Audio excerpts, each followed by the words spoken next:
കഴിഞ്ഞ ക്ലാസ്സിൽ നമ്മൾ എന്താണ് ശ്രേണി എന്നും എങ്ങനെ ഒരു ശ്രേണിയുടെ ബീജഗണിത രൂപം എഴുതാമെന്നും കണ്ടു. ഇന്ന് നമ്മൾ അതിന്റെ തുടർച്ചയായിട്ട് എന്താണ് സമാന്തര ശ്രേണി എന്ന് പഠിക്കുകയാണ്. കഴിഞ്ഞ ക്ലാസ്സിൽ നമ്മൾ കണ്ടിട്ടുള്ള ശ്രേണിയാണ് 4, 8, 12 എക്സെട്ര. ഇവിടെ ആദ്യ പദമായ 4നോട് 4 കൂട്ടുമ്പോൾ നമുക്ക് 8 കിട്ടുന്നു. 8നോട് വീണ്ടും 4 കൂട്ടുമ്പോൾ 12 കിട്ടുന്നു. അങ്ങനെയാണ് ആ ശ്രേണി നമ്മൾ രൂപീകരിച്ചത്. ഇതുപോലെ ഒരു പദത്തിൽ നിന്ന് തുടങ്ങി ഒരേ സംഖ്യ ആവർത്തിച്ച് കൂട്ടിക്കിട്ടുന്ന ശ്രേണിയെ നമ്മൾ പറയുന്ന പേരാണ് അരിത്തമെറ്റിക് സീക്വൻസ് അഥവാ സമാന്തര ശ്രേണി.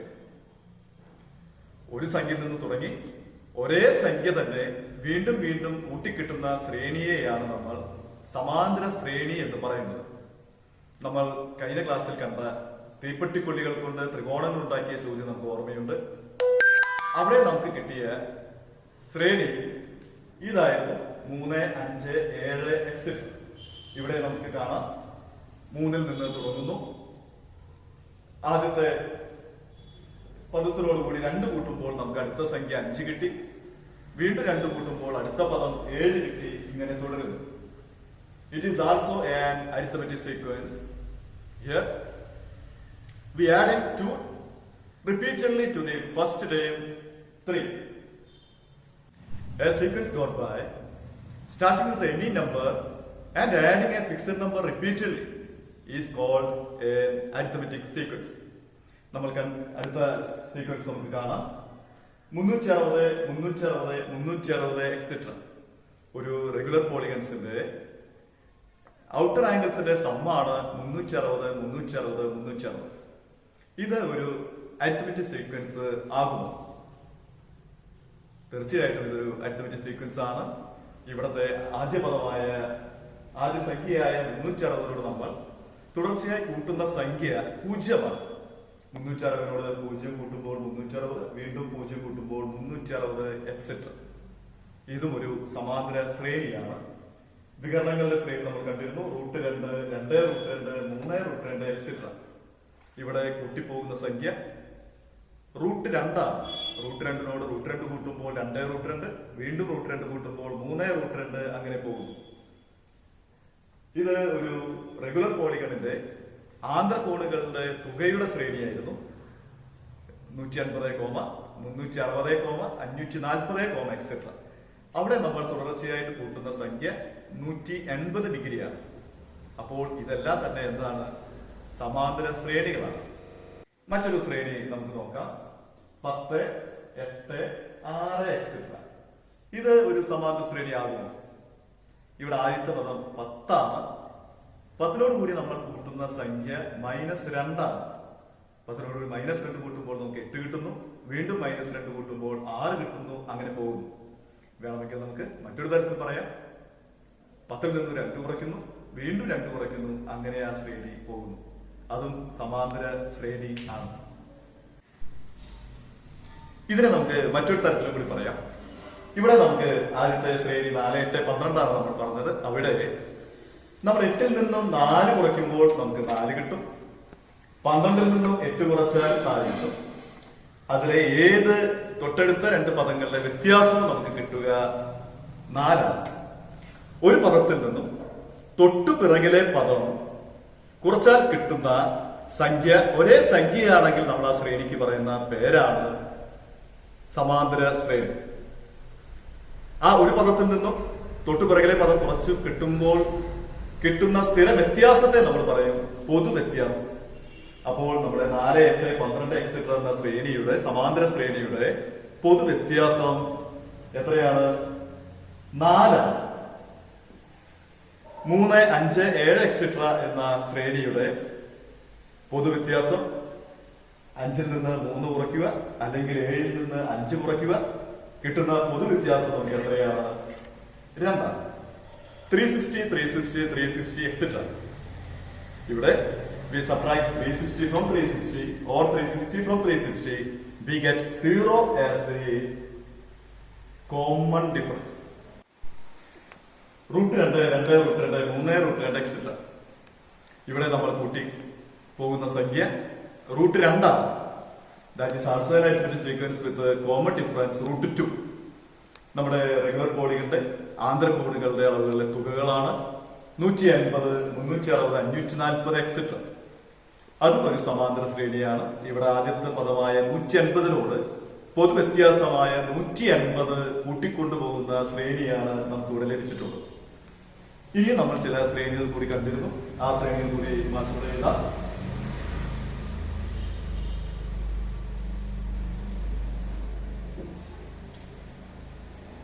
നമ്മൾ കണ്ട ശ്രേണി ഒരു സമചതുരങ്ങളുടെ പരപ്പളവുകളുടെ ശ്രേണി നമ്മൾ എഴുതിയിരുന്നു. വശങ്ങൾ 1, 2, 3 എന്നിങ്ങനെ വരുമ്പോൾ വരുന്ന പരപ്പളവുകളുടെ ശ്രേണി 1, 4, 9 എക്സെട്ര എന്നായിരുന്നു. ഇത് സമാന്തര ശ്രേണിയാകും. എങ്ങനെയാണ് നമ്മൾ എന്തായിരിക്കും ഒരു സമാന്തര ശ്രേണി വരിക? ഒരു സംഖ്യയിൽ നിന്ന് തുടങ്ങി ഒരേ സംഖ്യ തുടർച്ചയായിട്ട് കൂട്ടിക്കൊണ്ടുപോകും. ഇവിടെ 1നോട് 3 കൂട്ടിയപ്പോഴാണ് 4 കിട്ടിയത്. പക്ഷെ 4നോട് നമ്മൾ കൂട്ടുന്നത് 3 അല്ല, 4നോട് 5 കൂട്ടുമ്പോഴാണ് 9 കിട്ടുക. എന്ന് പറഞ്ഞു കഴിഞ്ഞാൽ ഇവിടെ നമുക്ക് എന്തില്ല? നമുക്കിവിടെ ഒരു പൊതു വ്യത്യാസം അഥവാ കോമൺ ഡിഫറൻസ് ഈ ശ്രേണിക്കില്ല. അതുകൊണ്ട് തന്നെ ഇത് ഒരു എന്തല്ല, ഒരു സമാന്തര ശ്രേണിയല്ല. ശ്രേണിയാണ്, പക്ഷെ സമാന്തര ശ്രേണിയല്ല. അതുപോലെ തന്നെ നമ്മൾ കണ്ടിരുന്ന ആന്തര കോഡുകളുടെ തുകകൾ നമ്മൾ എഴുതിയിരുന്നു. ഒരു റെഗുലർ കോഡുകളുടെ ആന്തര കോഡുകളുടെ അളവുകൾ എഴുതിയിരുന്നു. 60 ഡിഗ്രി, 90, 108 എക്സെട്ര. ഇത് സമാന്തര ശ്രേണിയാകും. നമുക്ക് പരിശോധിക്കാം എങ്ങനെയാണ് ഒരു സമാന്തര ശ്രേണിയാണോ എന്ന് പരിശോധിക്കുക. ഒരു പദത്തിൽ നിന്ന് തൊട്ടു പിറകിലെ പദം കുറച്ചാൽ കിട്ടുന്ന സംഖ്യ ആയിരിക്കണം ഇതുപോലെ തന്നെ മറ്റൊരു പദത്തിൽ നിന്നും തൊട്ടടുത്ത സംഖ്യ കുറയ്ക്കുമ്പോൾ കിട്ടേണ്ടത്. ഇവിടെ 90ൽ നിന്ന് 60 കുറയ്ക്കുമ്പോൾ നമുക്ക് കിട്ടുന്നത് 30 ആണ്. പക്ഷേ ഇവിടെ 108ൽ നിന്നും 90 കുറച്ചാൽ നമുക്ക് കിട്ടുക എത്രയാണ്? 18 ആണ് കിട്ടുന്നത്. അപ്പോൾ ഇവിടെ എന്തില്ല? ഒരു പൊതു വ്യത്യാസമില്ല. പൊതു വ്യത്യാസം ഇല്ലാത്തത് കൊണ്ട് തന്നെ അത് ഒരു സമാന്തര ശ്രേണി അല്ല. അപ്പോൾ നമ്മൾ എന്താണ് ഒരു അരിത്മെറ്റിക് സീക്വൻസ് എന്ന് മനസ്സിലാക്കി. ഇനി നമുക്ക് അരിത്മെറ്റിക് സീക്വൻസിലെ പദങ്ങളുടെ സ്ഥാനവും പദങ്ങളും തമ്മിലുള്ള ബന്ധമാണ് ഇനി പഠിക്കേണ്ടത്. മാഷ്ക്കൊരു ശ്രേണി എഴുതണം. ഒരു സമാന്തര ശ്രേണിയുടെ ആദ്യ പദം 1ഉം രണ്ടാം പദം 11ഉമായി ഒരു സമാന്തര ശ്രേണി എഴുതണം. എന്തായിരിക്കും അതിന്റെ അടുത്ത പദം വരിക?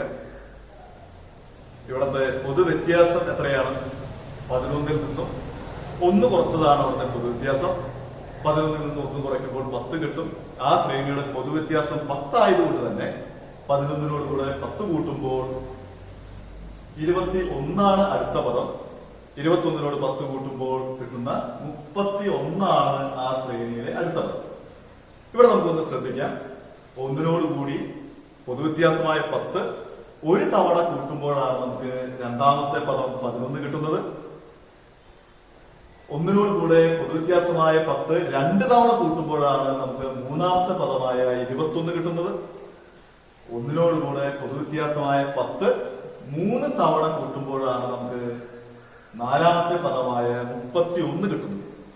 അതായത് ഒന്നാം പദത്തിനോട് കൂടി ഒരു പൊതുവ്യത്യാസം കൂട്ടുമ്പോൾ രണ്ടാമത്തെ പദവും, ആദ്യ പദത്തിനോട് കൂടി 2 പൊതുവ്യത്യാസം കൂട്ടുമ്പോൾ മൂന്നാമത്തെ പദവും, ആദ്യ പദത്തിനോട് കൂടി 3 പൊതുവ്യത്യാസം കൂട്ടുമ്പോൾ നമുക്ക് നാലാമത്തെ പദവും കിട്ടുന്നു.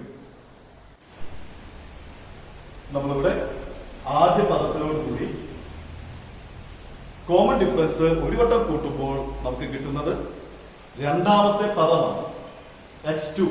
നമ്മൾ സാധാരണ സീക്വൻസിലെ ടൈമുകൾ, സീക്വൻസിലെ ടൈമുകൾ x1, x2, x3 എങ്ങനെയാണ് നോട്ട് ചെയ്യുന്നത് നമുക്ക് കഴിഞ്ഞ ക്ലാസ്സിൽ പറഞ്ഞിട്ടുണ്ട്. അപ്പോൾ ഇവിടെ ആദ്യ പദമായ x1നോട് ഒരു പൊതുവ്യത്യാസം കൂട്ടിക്കഴിഞ്ഞാൽ നമുക്ക് രണ്ടാമത്തെ പദം കിട്ടും. ആദ്യ പദത്തിനോട് കൂടി 2 പൊതുവ്യത്യാസങ്ങൾ കൂട്ടുമ്പോൾ നമുക്ക് എന്തായിരിക്കും ലഭിക്കുക? നമുക്ക് ലഭിക്കുക മൂന്നാമത്തെ പദമായിരിക്കും x3. If we adding 3 common difference to the first term, we get fourth term of that sequence, that is x4. അങ്ങനെയാണെങ്കിൽ സെക്കൻഡ് ടൈമിനോട് കൂടി 5 കോമൺ ഡിഫറൻസ് ആഡ് ചെയ്ത് കഴിഞ്ഞാൽ രണ്ടാമത്തെ ടേമിനോട് കൂടി 5 പൊതുവ്യത്യാസങ്ങൾ കൂട്ടിക്കഴിഞ്ഞാൽ നമുക്ക് ലഭിക്കുക എത്രാമത്തെ ടേം ആയിരിക്കും? റൈറ്റ്, x7 ഏഴാമത്തെ ടേം ആയിരിക്കും നമുക്ക് ആ സീക്വൻസിൽ ലഭിക്കുക. അങ്ങനെയാണെങ്കിൽ 10ാമത്തെ ടേമിനോട് കൂടി 10 കോമൺ ഡിഫറൻസുകൾ ആഡ് ചെയ്യുമ്പോൾ നമുക്ക് ലഭിക്കുക ആ സീക്വൻസില് എത്രാമത്തെ ടൈം ആയിരിക്കും? 20ാമത്തെ ടൈം ആയിരിക്കും. 20ാമത്തെ ടൈം ആയിരിക്കും നമുക്ക് ലഭിക്കും. ഇത് നമുക്ക് മറ്റൊരു തരത്തിൽ പറയാം. രണ്ടാമത്തെ ടൈമിൽ നിന്നും ഒരു കോമൺ ഡിഫറൻസ് കുറച്ചാൽ നമുക്ക് കിട്ടുക എത്രാമത്തെ ടൈം ആയിരിക്കും? 1ാമത്തെ ടൈം ആയിരിക്കും. 3ാമത്തെ ടൈമിൽ നിന്നും 2 കോമൺ ഡിഫറൻസ് കുറച്ചാൽ നമുക്ക് കിട്ടുക 1ാമത്തെ ടൈം ആയിരിക്കും. 4ാമത്തെ ടൈമിൽ നിന്നും 3 കോമൺ ഡിഫറൻസ് കുറച്ചാൽ നമുക്ക് കിട്ടുക ആദ്യത്തെ ടൈം ആയിരിക്കും. 7th ടൈമിൽ നിന്നും 5 കോമൺ ഡിഫറൻസ് കുറച്ചു കഴിഞ്ഞാൽ നമുക്ക് ലഭിക്കുക 2ാമത്തെ ടൈം ആയിരിക്കും. 20ാമത്തെ ടൈമിൽ നിന്നും 10 കോമൺ ഡിഫറൻസ് കുറച്ചാൽ നമുക്ക് ലഭിക്കുക 10ാമത്തെ ടൈം ആയിരിക്കും. എന്താണ് നമുക്ക് ഇവിടെ നിന്നും പഠിക്കാവുന്ന ആശയം? ഒരു സമാന്തര ശ്രേണിയിലെ ഏത് 2 പദങ്ങളുടെയും വ്യത്യാസം അവയുടെ സ്ഥാനങ്ങളുടെ വ്യത്യാസവും പൊതുവ്യത്യാസവും തമ്മിലുള്ള ഗുണനഫലമാണ്. The difference between any 2 terms of an arithmetic sequence is a product of the difference of their positions and the common difference. മാഷ് കുറച്ചുകൂടി ചോദ്യങ്ങളിലൂടെ അതൊന്ന് വിശദീകരിക്കാൻ ശ്രമിക്കാം.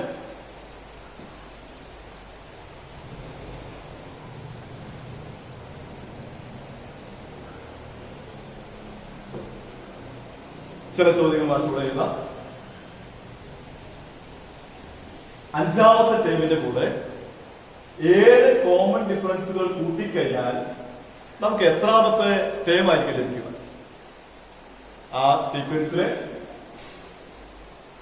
12th ടേം ആയിരിക്കും, 12ാമത്തെ ടേം ആയിരിക്കും നമുക്ക് ലഭിക്കുക. ഒരു സീക്വൻസിലെ 15ാമത്തെ ടേമിൽ നിന്നും 5 കോമൺ ഡിഫറൻസ് കുറച്ചാൽ നമുക്ക് ലഭിക്കുക എന്തായിരിക്കും?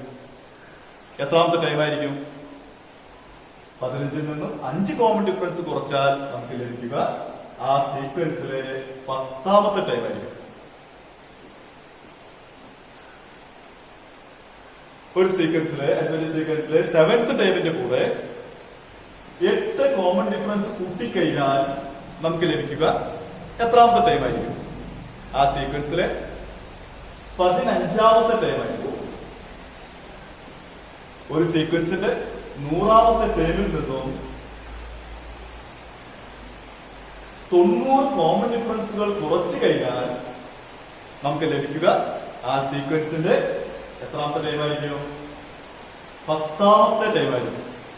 എന്താണ് ഇപ്പോൾ നമ്മൾ സമാന്തര ശ്രേണിയിലെ പദങ്ങളുടെ സ്ഥാനവും പദവും തമ്മിലുള്ള ബന്ധം പഠിച്ചത്? ഒന്നുകൂടി പറയാം. ഒരു സമാന്തര ശ്രേണിയിലെ ഏത് 2 പദങ്ങളുടെയും വ്യത്യാസം അവയുടെ സ്ഥാനങ്ങളുടെ വ്യത്യാസവും പൊതുവ്യത്യാസവും തമ്മിലുള്ള ഗുണനഫലമാണ്.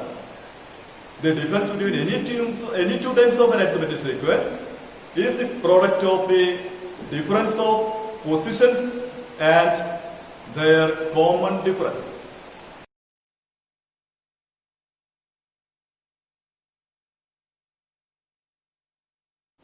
ഇനി നമുക്ക് നമ്മുടെ ടെക്സ്റ്റ് ബുക്കിലുള്ള ചില ചോദ്യങ്ങൾ ചെയ്യാൻ ശ്രമിക്കാം. ആദ്യ പദം 24, രണ്ടാമത്തെ പദം 42 എങ്കിൽ ആ ശ്രേണിയിലെ വിട്ടുപോയിട്ടുള്ള പദങ്ങളില്ല. വളരെ എളുപ്പമുള്ള ചോദ്യമാണ്. ശ്രേണിയിലെ പൊതുവ്യത്യാസം നമുക്ക് കാണാം. പൊതുവ്യത്യാസം എന്ന് പറയുന്നത് ഒരു പദത്തിൽ നിന്ന് അതിന് തൊട്ട് പിറകിലെ പദം കുറയ്ക്കുന്നതാണ്. 42 നിന്നും 24 കുറച്ച് 18 ഇവിടത്തെ പൊതുവ്യത്യാസം. അപ്പോൾ അതിന്റെ 3ാമത്തെ ടൈം എന്ത് വരും? 42 കൂടി 18 കൂട്ടുന്നത് 60 അടുത്ത ടൈം. അടുത്ത ടൈം എന്ത് വരും? 60 കൂടി 18 കൂട്ടുന്നത് 78. അടുത്ത ചോദ്യത്തിലെ ആദ്യ പദം 24 തന്നെ. പിന്നീട് 3ാമത്തെ പദമാണ് 42 എന്ന് കരുതുക. നമ്മുടെ ശ്രേണിയിലെ ആദ്യ പദം 24, 3ാം പദം 42 ആകുമ്പോൾ ആ ശ്രേണിയിലെ വിട്ടുപോയ രണ്ടാം പദവും നാലാം പദവും നമുക്ക് എഴുതാം. നമുക്കറിയാം ഒന്നാം പദവും മൂന്നാം പദവും തമ്മിലുള്ള വ്യത്യാസം എത്രയായിരിക്കും? 2 കോമൺ ഡിഫറൻസ് ആയിരിക്കും. ഇവിടെ 2 കോമൺ ഡിഫറൻസ് ആയിരിക്കും. 24 42 തമ്മിലുള്ള വ്യത്യാസം അത് എത്രയായിരിക്കും? 42 മൈനസ് 24 18 ആണ്.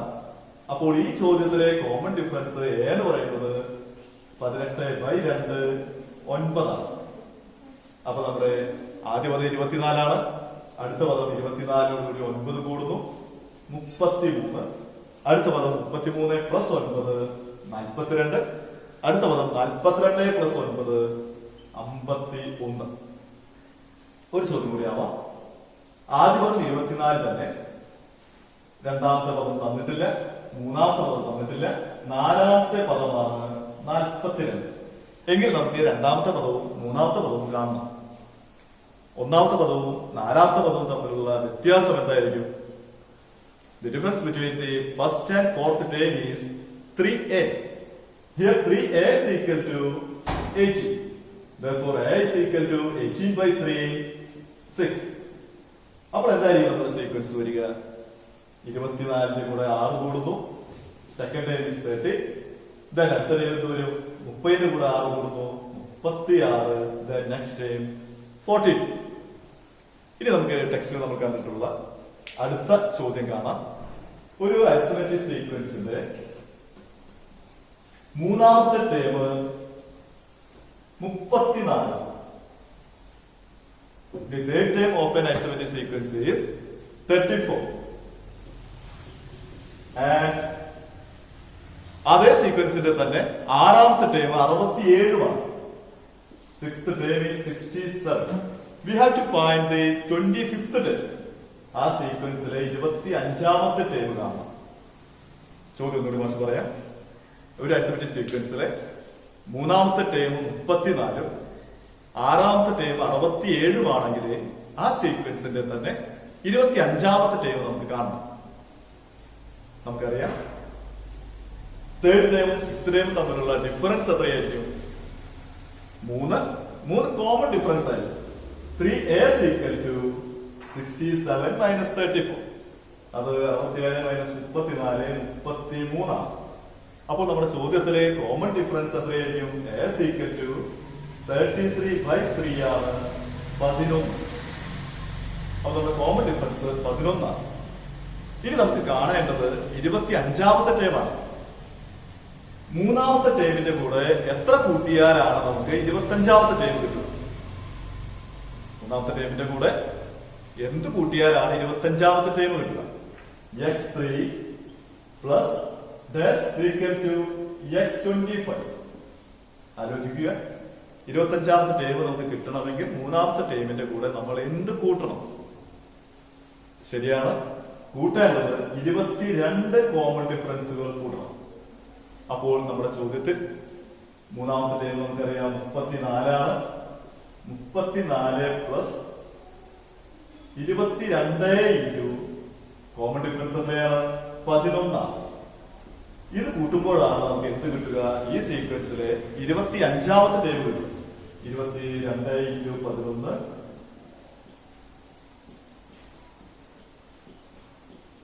34ന്റെ കൂടെ 242 കൂടും. എത്ര വരും? 276. അപ്പൊ ആ സീക്വൻസിലെ 25ാമത്തെ ടേം എത്രയാണ്? 276.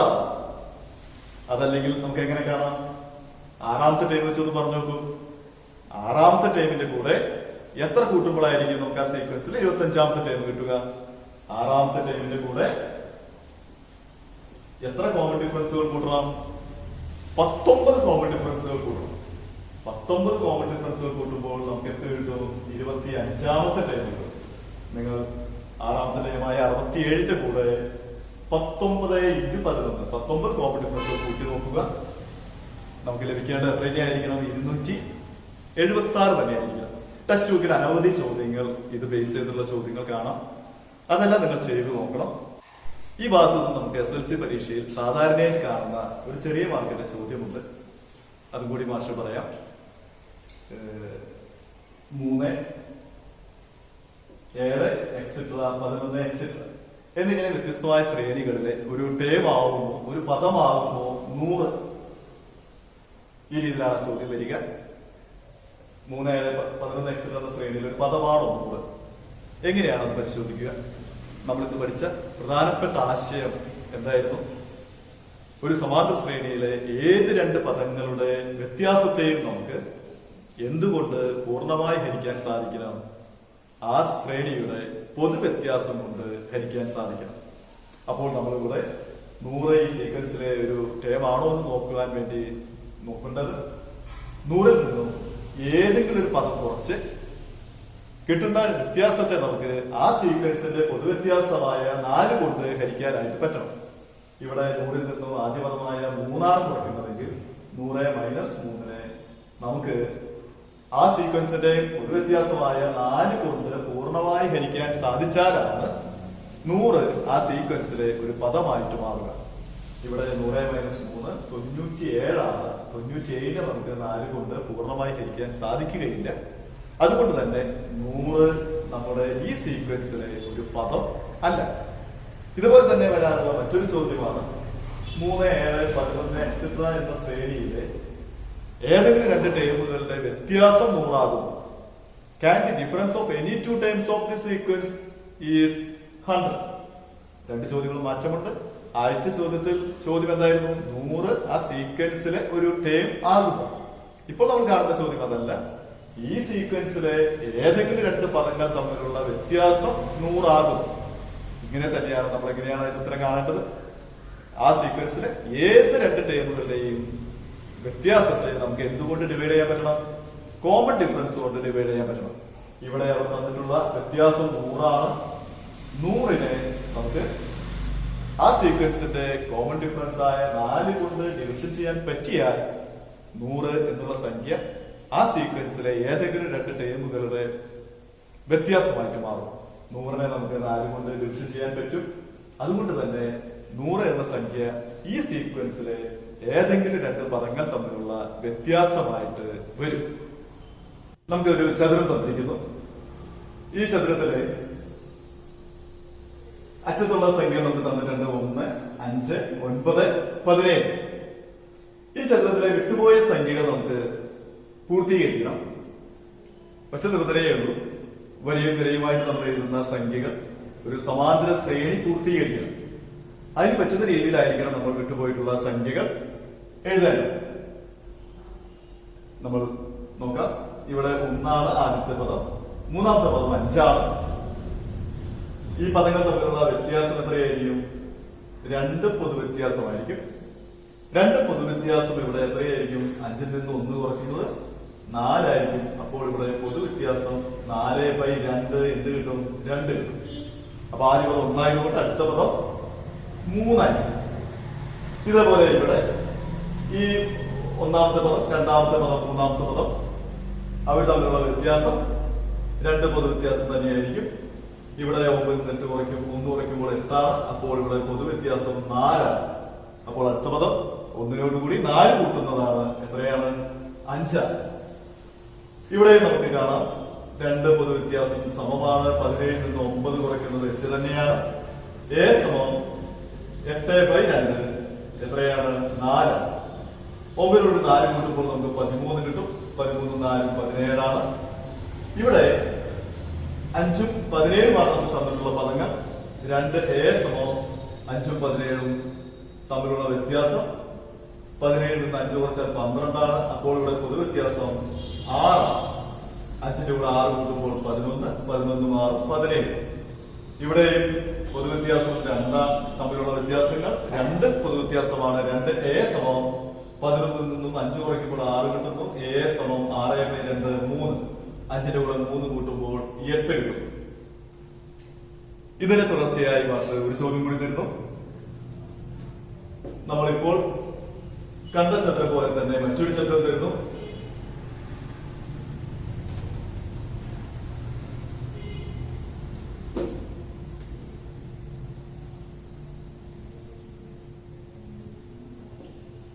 ഒന്ന് 2 3 4 1 2 3 4 ഈ ചതുരങ്ങളിലെ അറ്റങ്ങളിലെ വിലകൾ മാഷ് തരികയാണ്. ഇവിടെ 1, ഇവിടെ 4, ഇവിടെ 7, ഇവിടെ 28. നമ്മുടെ ചോദ്യം ഇതാണ്. കഴിഞ്ഞ ചോദ്യത്തെ പോലെ തന്നെ ഇവിടെ വിട്ടുപോയ ഈ ചതുരങ്ങളിലെ വിട്ടുപോയ സംഖ്യകൾ നമുക്ക് എഴുതണം. വരിയിലും നിരയിലും നോക്കിക്കഴിഞ്ഞാലും അത് എന്ത് പൂർത്തീകരിക്കണം? സമാന്തര ശ്രേണി പൂർത്തീകരിക്കണം. ഇത് നിങ്ങൾക്ക് ഒരു ഹോംവർക്കായിട്ട് ഞാൻ തരുന്നു. നിങ്ങൾ ഈ ചോദ്യത്തിന് ഉത്തരം കാണണം. കണ്ട് നിങ്ങൾ അധ്യാപകരെ കാണിക്കുക. സമാന്തര ശ്രേണി എന്നുള്ള അധ്യായത്തിന്റെ തുടർച്ചയുമായി നമുക്ക് വീണ്ടും കാണാം. നന്ദി.